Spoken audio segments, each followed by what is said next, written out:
Confusion, crowds and cold. Hundreds of thousands of people battle to board the trains in southern China. Microsoft plays hardball as Yahoo left the window open for a takeover bid by its software giant. And no, they can't vote, but if they did, it would be a landslide. The Japanese fascination with Obama-san. It is 10 p.m. in Guangzhou, China, 6 a.m. in Redmond, Washington, headquarters of Microsoft. Hello from the CNN Asia Center in Hong Kong. I'm Anjali Rao. This is World News Asia.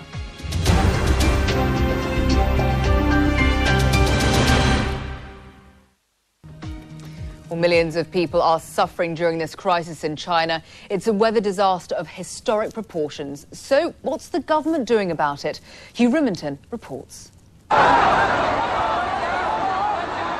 Faced with a crisis that is impossible to hide, the Chinese leadership has gone proactive, telling its suffering masses, "We feel your pain."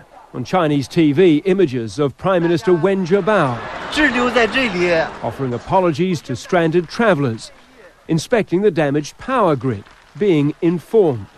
China's President Hu Jintao ventured into one of the country's coal mines, urging the workers to think of their suffering compatriots.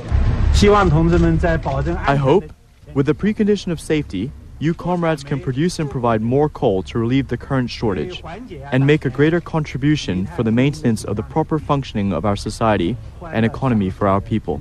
This approach to crisis management by the Chinese government is winning approving nods from some international experts in the field. It is apparently a textbook example of how to deal with a large and complex emergency. Well, I think they probably picked up a couple of the mistakes from watching how Katrina was handled in the United States.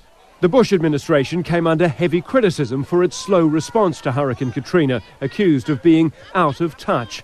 VanderMolen, Asia-Pacific president of Edelman PR, says China is also looking to protect its international image. The stakes for the government are huge, and I think there's two factors. The first one is we have a huge coming out party for China in August with the Olympic Games.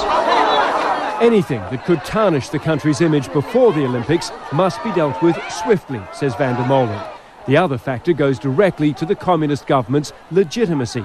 The worst affected in this crisis are the rural poor, including migrant workers trying to get home for the Chinese New Year.